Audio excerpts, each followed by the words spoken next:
Okay guys, welcome to the part 2 of this video. So get ready to dominate the paper. Finally the part 2 is here and without wasting much time लग जाते हैं इसमें. तो last part में मैंने discuss किया था about during the papers आपको क्या क्या करना during the JE papers basically से. Today I am going to discuss something about after the paper. तो आफ्टर द पेपर सबको पता ही है बेसिकली. अगर आप ये वीडियो देख रहे हो इस पॉइंट ऑफ टाइम पे देख रहे हो then you must be knowing something called test paper analysis कि टेस्ट पेपर एनालिसिस करना है और राइट डेफिनेटली करना है टेस्ट पेपर का एनालिसिस बहुत ज़रूरी. But I will be saying something more than that. We actually need to understand some proper metrics to major.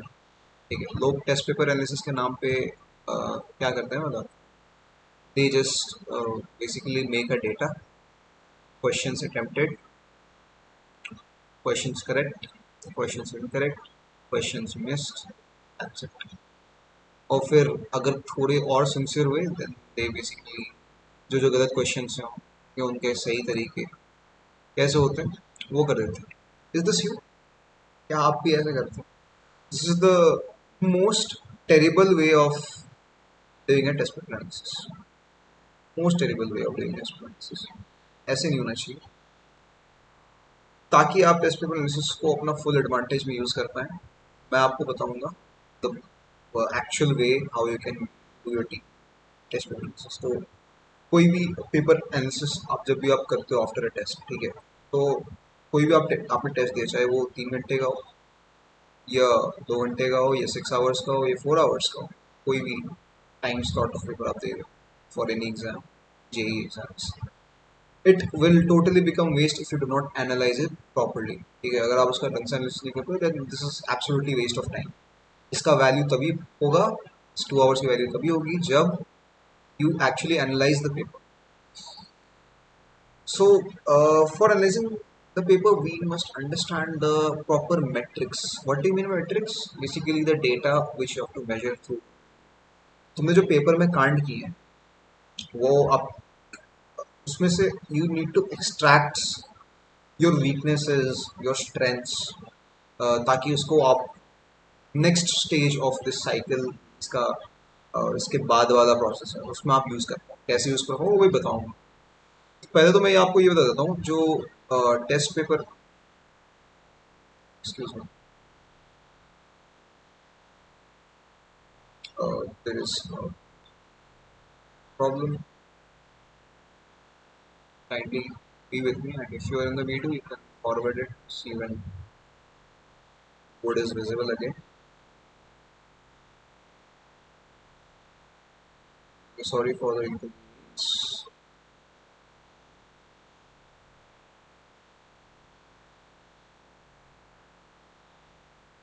Okay, we're back. Cool. Never mind. So कोई भी test paper analysis जो होती है basically वो 2 branches में divide होगी हमेशा हमेशा. Number one is the detailed analysis. Basically detailed analysis. Detail analysis मतलब आप प्रत्येक उस क्वेश्चन के ऊपर you are spending your time जो आपका गलत हुआ. आई विल टेल इसमें क्या क्या चीज़ें और मेट्रिक्स हैं बेसिकली. दूसरा जो है हमारा वो है हमारा बल्क एनालिसिस. इसको कहते हैं एग्रीगेट एनालिसिस. बल्क एनालिसिस कह सकते हैं या एग्रीगेट एनालिसिस कह सकते हैं. This is our second part.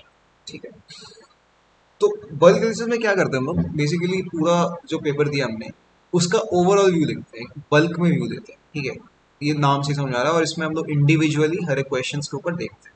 पहले मैं इस पे आता हूँ. तो नॉर्मली इसमें डेफिनेटली आप ये करोगे टोटल करेक्ट कितने में, टोटल इनकरेक्ट कितने में, वो सब बहुत ही बेसिक चीज़ें. वो मैं बोलना भी नहीं चाहता हूँ अपने इस वीडियो पे, टाइम वेस्ट होगा बेकार का. वो कौन से मेट्रिक्स हैं जो आप ऐड नहीं करते हो, ठीक है, जनरली ऐड नहीं करते हो. कोई बहुत ही बेसिक सा मैट्रिक्स नहीं ऐड करते तो वो that is your problem. But आप अगर correct incorrect marked unattempted negative कितने खाए कितने स्कोर्स हुए वो पार्ट वाइज वो आपको लिखना है. ठीक है, दैट इज अ बेसिक। इन इससे ज्यादा मतलब including this you also have to write some other stuffs. ठीक है, यहाँ पे डिफरेंस क्रिएट होना शुरू होता है। What are those other stuffs? आपको ये लिखना है कि हर एक सब्जेक्ट में कितने वो वैसे क्वेश्चंस थे, कितने ऐसे क्वेश्चंस थे जो कि अटेम्प्ट कर सकते थे आप। ठीक है, you could have attempted but you did not attempt. ठीक है, didn't do but could be done. ध्यान रहे, जो क्वेश्चंस नहीं अटेम्प्ट किए केवल उनको ही लिखना है। ये नहीं कि यार मैंने गलत किया था और मैं तो उसको कर सकता था, इसको डाल लेते। नहीं नहीं नहीं, यू डिड नॉट अटेम्प्ट। वो मैं उस पर आऊंगा, जो गलत क्वेश्चन है उसको तो अलग से ट्रीट करेंगे। You did not attempt those questions and you basically could have attempted those questions. आप इनका लिस्ट बनाए, ऐसे कितने क्वेश्चंस हैं या कितने मार्क्स आपके ऐसे छूट रहे हैं। एंड इसके बाद आप ये करें कि ऐसे कितने क्वेश्चंस हैं, नंबर ऑफ क्वेश्चंस जो कि आपने अटेम्प्ट तो किए हैं। ठीक है, अटेम्प्ट किया है, रिमेंबर प्लस प्लस। ऐसे क्वेश्चन होते हैं ना कि यार ये तो का सही हो ही जाएगा, ये तो अटेम्प्ट कर रहा हूँ मैंने इसमें अराउंड 5 to 6 मिनट्स दे दिए, एकदम जम के पूरा डिफरेंशियल एकदम लिमिट्स लिमिट्स लगा करके, गनगोर मैथ्स लगा करके आपने कुछ कुछ किया है। You are dead sure shot कि आपका आंसर आ जाएगा, but it is not correct, somehow it is not correct. तो वो ऐसे क्वेश्चंस को आपको लिखने हैं, ऐसे कितने क्वेश्चंस हैं बेसिकली। ठीक है, अब क्या होगा इससे, आप फीडबैक लोगे बेसिकली। ठीक है, इससे होगा क्या, इससे you will be taking feedbacks. Feedbacks कैसे लेना वो मैं नेक्स्ट प्रोसेस में बताऊंगा। ओके, फीडबैक्स कैसे लेना वो मैं नेक्स्ट प्रोसेस में बताऊंगा। ये अगर मान लो पी है, लेट्स से ये अगर क्यू है, तो what P and Q imply what, आप पी और क्यू से क्या कंक्लूजन ले पाओगे वो मैं बताऊंगा। बट आपको अभी ये समझना है कि आपको ये दो मैट्रिक्स ऐड करना है। Cool. Now let us get back to the next branch, the very first, detailed analysis. Good. Detailed analysis. Like हर एक क्वेश्चन को आपको डिटेल में स्टडी करना है। ओके, पहले तो मैं ये बता देना चाहता हूँ, उन क्वेश्चंस को देखो जो कि तुमने तुक्के मारे। हाँ जी हाँ, तो तुक्के में सही हो गए, वो सही नहीं एक्चुअली, मतलब डेफिनेटली स्कोर्स आपको उतने ही मिलेंगे, but with purpose of analysis आपको उसको भी शॉर्ट आउट करना है कि जो आपका सही में हुआ है वो इग्नोर ना हो जाए कि यार एक्चुअली तो मुझे नहीं आता था, बट मैंने तुक्के से सही हो गए तो लेट्स इग्नोर। तो वो तुक्के वाले क्वेश्चन को भी देख एक बार, यार ये क्वेश्चन मेरे को आता है कि नहीं आता है, कैसे कर सकते हैं। Cool. तो ये है। दूसरे क्वेश्चन वो होते हैं, दूसरे होते हैं पाप। Incorrect question, this is a series table. ठीक है, this is a series table. Incorrect questions वो होंगे जिसमें आपने टाइम दिया, सॉल्व किया, बट वो मतलब +4 तो दे नहीं रहा, उल्टा -1 कर ले रहा है। ये जो भी नेगेटिव मार्किंग्स है, -0.25 टाइम्स जो इंक्रीमेंट मार्क्स होता है। Normally this is the rule for negative marking. So या ये ऐसे हो रहा है।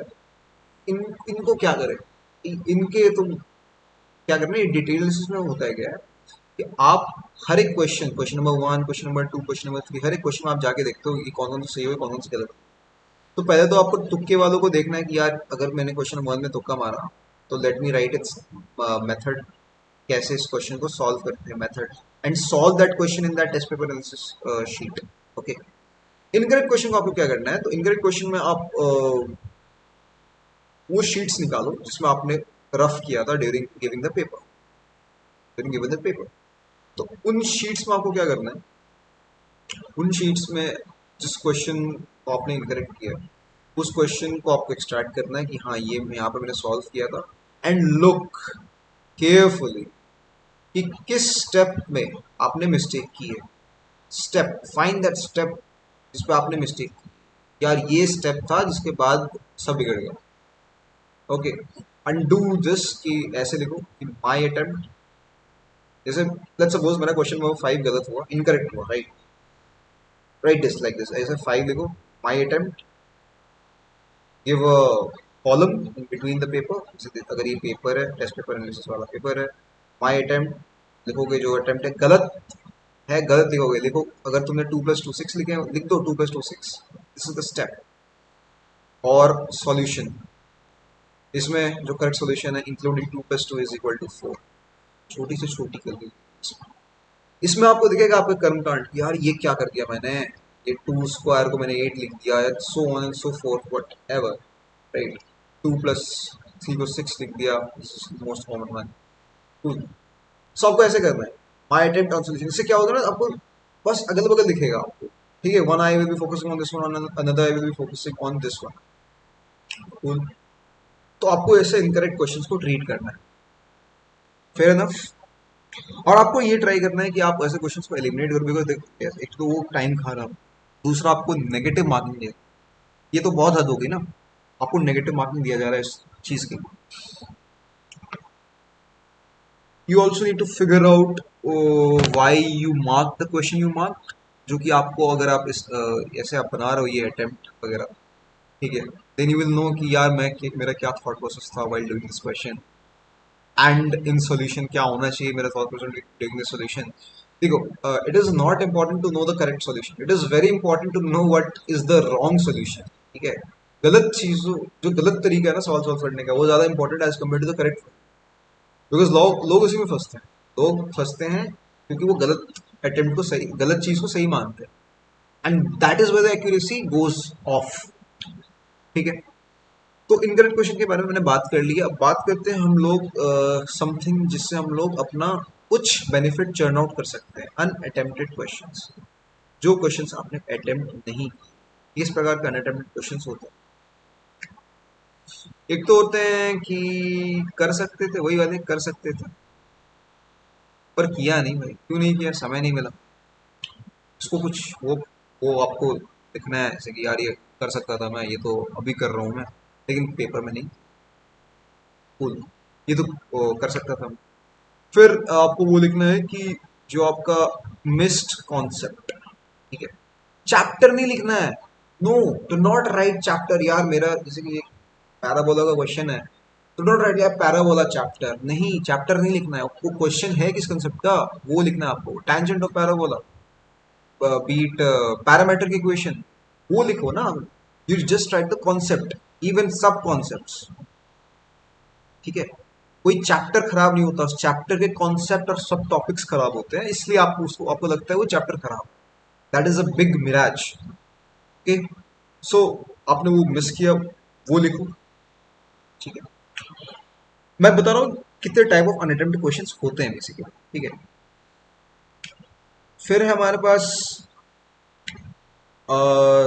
3 4 5 ऐसे क्वेश्चन, ठीक है, 3 4 5 ऐसे क्वेश्चन आ जाते हैं जो कि आपको देख के बिल्कुल डरा देते हैं, ठीक है। fear questions, basically I will term them as fearful questions। आप अगर उसमें टाइम देते तो कर सकते थे, बट यू लेफ्ट, ठीक है। अगर बहुत ज्यादा टाइम देते तो कर सकते थे, बट यू स्टिल लेफ्ट, ठीक है। दिस इज स्टिल गुड, क्यों, because you are saving time, ठीक है। मे भी बनता, मे भी नहीं बनता, ये बेसिकली अगर आपने मेरे पुराना लास्ट वीडियो देखा है, then you will understand that this will be mostly like beta and gamma type of questions। ये तो अल्फा वाले क्वेश्चंस हो सकते हैं, अल्फा बीटा गामा कोई भी हो सकता है इनफैक्ट, और कर सकते थे वाले अल्फा वाले क्वेश्चंस होंगे जो आपने नहीं छोड़ दी, तो ये नहीं। दिस इज वाई आप पेपर सॉल्विंग के टाइम पे देखो ये सब चीज कनेक्ट हो रहा है, ठीक है। इट इज द रीजन आप पेपर सॉल्विंग के टाइम ही अगर आप अल्फा बीटा गामा वाले रोल से चलोगे, if you will you know bisect the question, sorry trisect the question into different categories, तो आपको ये प्रॉब्लम आएगा नहीं ना, आपके नंबर ऑफ ये जो क्वेश्चन है कर सकते वाले अपने आप रिड्यूस होंगे, ठीक है। तो ऐसे अनअटेम्प्टेड क्वेश्चंस होते हैं, आपको basically you need to set a granular approach, तुमको अंदर तक तह तक जाना problem. This is how you can skyrocket your paper attempt charge, there is no other way actually, ठीक है। Cool, so this is it, ऐसा आपको एनालिसिस करना है हर एक क्वेश्चंस का। नाउ दूसरी एनालिसिस ऐसी भी होगी, ये तो बेसिकली पेपर की एनालिसिस होगी, आपने सब्जेक्ट स्पेसिफिक एनालिसिस किया है अभी तक, you just did a subject specific analysis, yet. Now is the time for some deeper analysis. मतलब ये already बहुत deep था, इतना deep कोई करता भी नहीं है. If you will do, you'll see the results. That's very simple. दूसरा मैं ये बोल रहा था कि track your emotional momentum. Yeah, इसके बारे में मैंने लास्ट वीडियो में बात की. Emotional momentum, this is very important.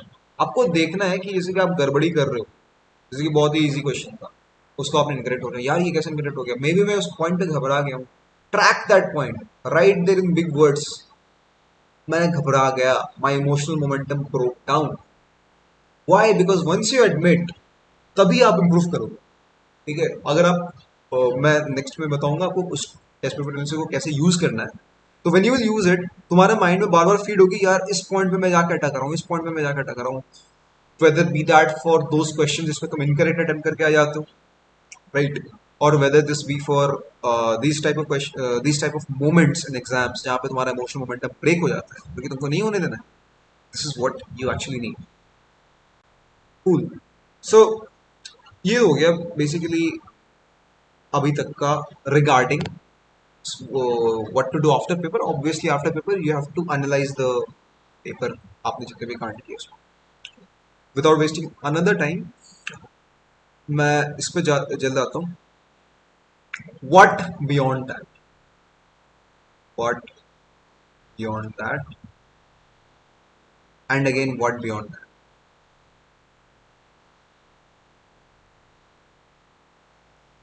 पहले मैं ये इस क्वेश्चन का जो सेकंड पार्ट है इसका आंसर देना चाहूँ. व्हाट आफ्टर कुछ बताऊंगा भी मैं इसके बाद. जो स्टेप है बेसिकली मैंने कहा था तीन चीज़ें, तीन फंडामेंटल स्टेप्स है एट दिस टाइम जो आपको फॉलो करना. And again what, basically cycle चलेगा. फिर पेपर दो, फिर इसके ऊपर वाला करो, फिर ये करो. This will be just a cycle. Step 1, then step 2, then step 3, step this goes on. ये आपको करना, और ये साइकिल आप इफेक्टिवली जितने बार कर पाओगे उतना बार अच्छा. Cool.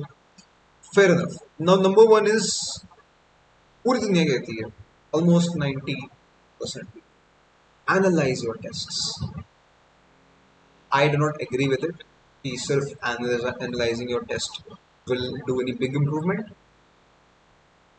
Applying your analysis. Cool. Applying your analysis and using it. This brings a big difference. ये literally this is called the smart work you do in competitive exams. This is the smart work जो कि आपको actually करना है in exams में. Applying that analysis. Apply कैसे करें? Let's get back to this part. ठीक है, जहाँ पे मैंने कहा था मैं बताऊंगा इसको अप्लाई कैसे करें.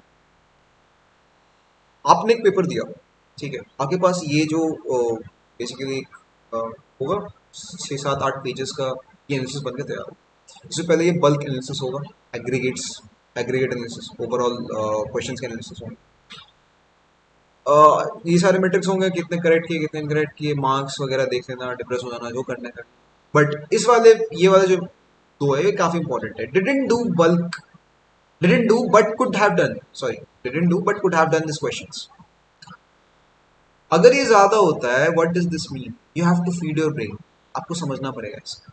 अगर ये ज्यादा होता है, what does this mean?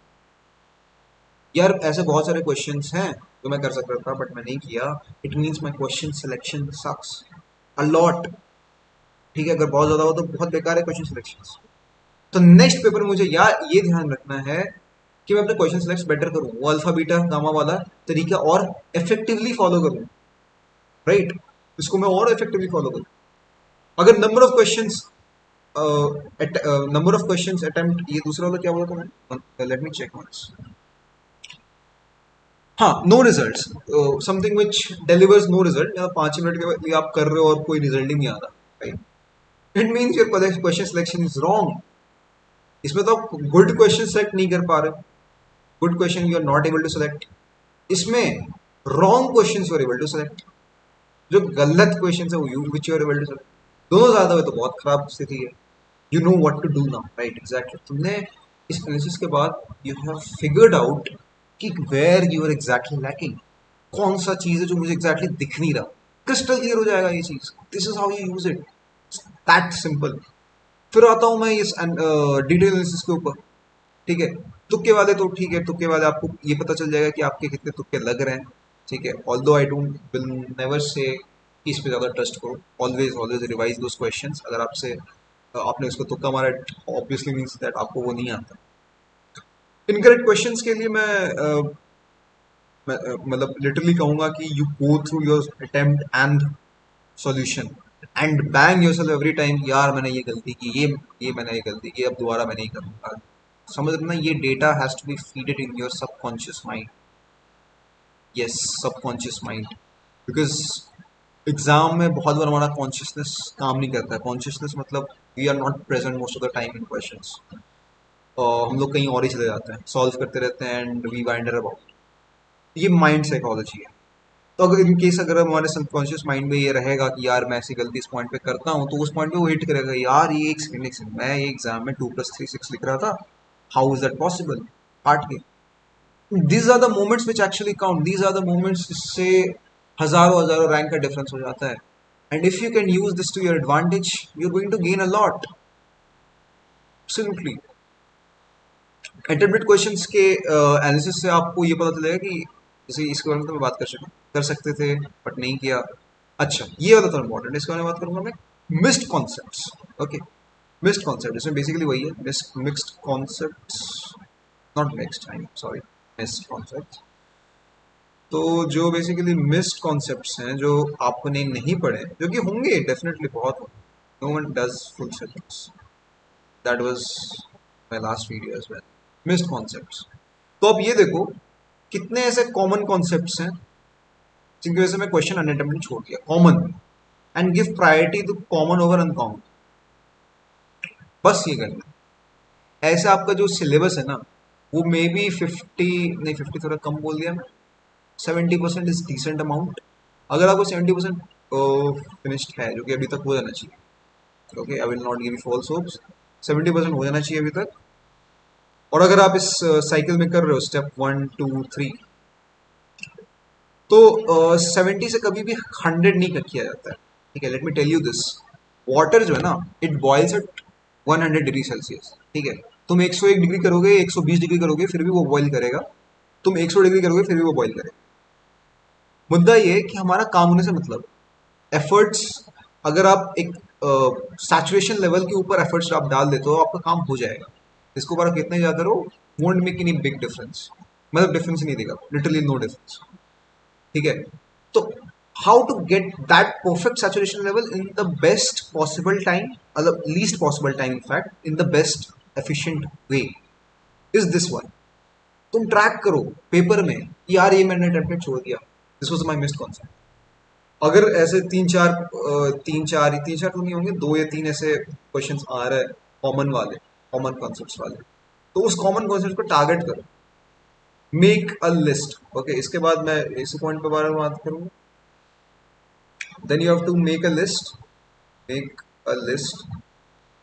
Of question, of sorry, of concepts actually, of concepts. Chapter की लिस्ट नहीं बनाने भाई, कॉन्सेप्ट की लिस्ट बनाने, याद रखिए। कॉन्सेप्ट की, अच्छा, maybe there are some chapters जो कि आपने कवर ही नहीं किया, तो उस केस में यू शुड राइट, जैसे कि आप तुम कोई कॉन्सेप्ट लिख रहे हो, लेट्स से तुमने पैराबोला नहीं किया, तुम लिख रहे हो tangent ऑफ पैराबोला, और फिर लिख दो पैराबोला, जैसे at least you will know the chapter name. और उस चैप्टर नेम में तुम कुछ जो कि मैंने इससे 2 3 मंथ्स पहले जो मेरा वीडियोस आया था, उसमें मैंने बता रखा है कि पैराबोला में क्या क्या डेप्थ आ रहा है, सब टॉपिक्स, तो एटलीस्ट तुम वो करके चले जाओगे, तो इससे तुम्हारा हायर चांसेस है कि जो क्वेश्चन आएंगे एग्जाम में बन जाएंगे। Pretty simple. So make a list of all this concepts, जो भी कॉमन है वो प्रायोरिटी देना है as compare to uncommon, right? Okay, फिर हमें हमने ये जो ट्रैक किया था, सॉरी,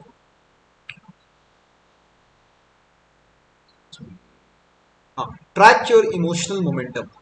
इसका क्या करें? After tracking emotional momentum you exactly know कि तुम किस किस पॉइंट ऑफ पेपर पे तुम ब्रेक डाउन कर रहे हो। इससे तुम क्या कर सकते हो, इससे you can influence your paper solving strategy, sequence most importantly your sequence. तुम इससे अपना सीक्वेंस को और बेटर कर सकते हो कि यार जब मैं इस क्वेश्चन से चालू करता हूँ, जब मैं अल्फा क्वेश्चन से चालू करता हूँ, जब मैं बीटा क्वेश्चन चालू करता हूँ, जब मैं इस क्वेश्चन चालू करता हूँ, इस सब्जेक्ट से चालू करता हूँ, इस सेट से चालू करता हूँ, देन मेरा इमोशनल मोमेंटम ज़्यादा देर तक चलता है।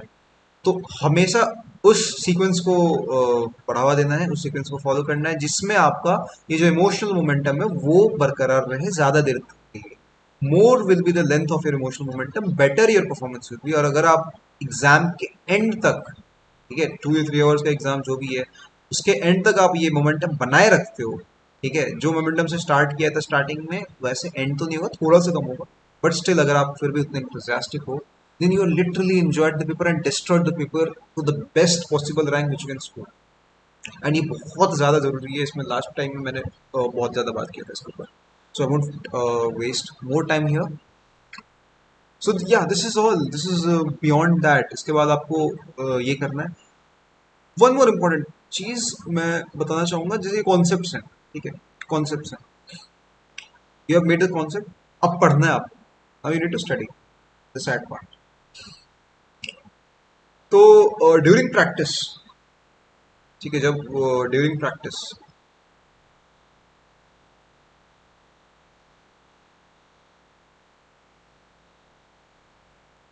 excuse me for my handwriting, this is the first time I'm writing on print, so excuse me for that. Okay, during practice what you have to do is basically कोई भी question solve करने का क्या process होता है, let's think very deeply, ठीक है। मैं हर एक चीज को ग्रैनुलरली ब्रेक करना चाहता हूँ। फर्स्ट वन इज क्वेश्चन को आप रीड करते हो, देन यू अंडरस्टैंड इट, ठीक है। दूसरा क्या है, आप रिकॉल करते हो, you get into your memory, you recall, अच्छा ये कौन सा कॉन्सेप्ट यूज होगा इसमें, कॉन्सेप्ट टू बी यूज्ड। और फिर आप थोड़ा और एनालिसिस करते हो, यार इसमें कोई एक्सेप्शन, सॉरी केमिस्ट्री नहीं, इसमें कुछ कोई लॉ का पॉलिसी वगैरह वगैरह तो नहीं है, वो सारा आप मैनिपुलेशंस इन मैथ्स वो सब करते हो, ठीक है। Concepts to be use, basically you more better word will be you create an algorithm to solve the question, ठीक है। ऐसे ऐसे क्वेश्चन सॉल्व करना है, तुम्हारे दिमाग में क्लियर हो जाता है। अच्छा, फिर you are like calculating and calculating, और फिर जितने भी कैलकुलेशंस हैं आप करते हो, अप्लाई करते हो जो भी कॉन्सेप्ट है, बेसिकली लिख के सॉल्व कर, दिस इज द स्टेप। अब आप एनालिसिस के बाद आपको पता चल जाएगा, इनकरेक्ट क्वेश्चंस के एनालिसिस के बाद आपको पता चल जाएगा कि, बिकॉज याद है ना मैंने कहा था कि जिस स्टेप पे आपको गलती होता है उस स्टेप को आप मार्क करो, तो उससे आपको ये पता चल जाएगा कि मेरा मेजर गलती किस पॉइंट पे होता है, और उस हिसाब से आप इसको टारगेट कर सकते हो, कौन सा पार्ट में मेरा ज़्यादा गलती। सपोज किसी का पार्ट 1 पे बहुत गलती है, ठीक है, तो वो क्या कर सकता है, मैं एक केस ले रहा हूँ, ठीक है, उस हिसाब से आप जिस केस में आपको गलती होता है, and basically I will say कि read and understand and concepts to be use, basically इसको हम लोग एक मर्ज ही कर सकते हैं, ठीक है, मर्ज कर देते हैं, 1+2 कर देते हैं। आप पढ़ते हो एल्गोरिदम, समझते हो कि कैसे सॉल्व हुआ ये क्वेश्चन, ठीक है, और फिर एक्चुअली उसको सॉल्व करते हो, फिर वो फेयरली तो हो जाएगा। मैं ये कह रहा हूँ एक केस ये ले लो जिसका रीडिंग स्पीड कम है, और basically not reading speed, comprehension speed is less. Reading is just reading, comprehension is reading and understanding, comprehension speed वो कम है किसी के मान। तो what he is going to do is, अगर वो 4 आवर स्टडी सेशन में बैठता है, बैठना चाहिए 4 hour study session, and is let's say practising maths, ठीक है, मैथ्स प्रैक्टिस कर रहा है, नहीं फिजिक्स, लेट्स से फिजिक्स कर रहा है, बिकॉज मैथ्स में time of questions are different, तो फिजिक्स क्वेश्चन प्रैक्टिस कर रहा है, तो let's say takes an average of 4 minutes every question, per question, 4 into 20, 80 minutes, वो नॉर्मली क्वेश्चन सॉल्व कर रहा है, he is taking 80 minutes to solve question।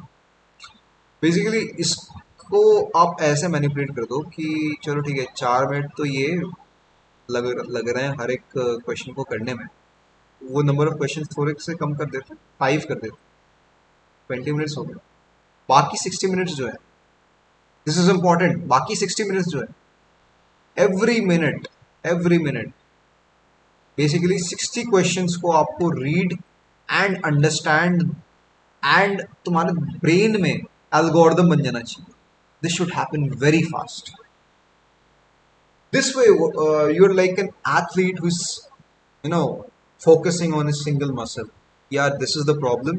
I've identified this problem according to my analysis. मैंने analysis किया बहुत, फिर मुझे पता चल गया कि ये problem हो रहा है मेरा, तो मैं उस पर फोकस ज़्यादा करूंगा, नॉट सिर्फ इसी पे फोकस नहीं करूंगा, बट इस पे फोकस थोड़ा ज़्यादा करूंगा।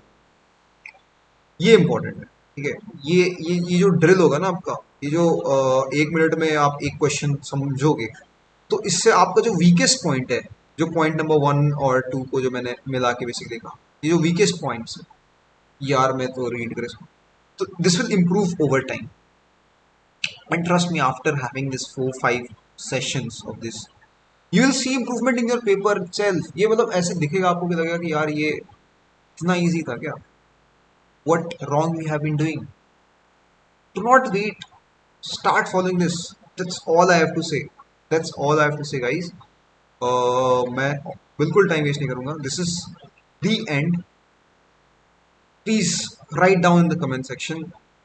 Okay, कि you're going to follow it, because once you write it somewhere, either comment section or in your notebooks as you wish. ठीक है. So write it down कि I'm going to follow each and everything what is being said. ठीक है. इससे ना like आपकी life change हो जाएगी भाई, और लाइफ चेंज हो जाएगी लाइक, और तुम्हारा जो इंटायर एनालिसिस होता है एक स्टूडेंट का in Indian education system for engineering entrance exam is through a paper. This is the actual field, this is the actual field match. और अगर आप फील्ड ट्रेनिंग अच्छे से कर लेते हो, then you will rock the stage. With that words I conclude. Okay, all the best for your exams. This is it. और कोई भी doubts हो, please definitely ask me in the comment section.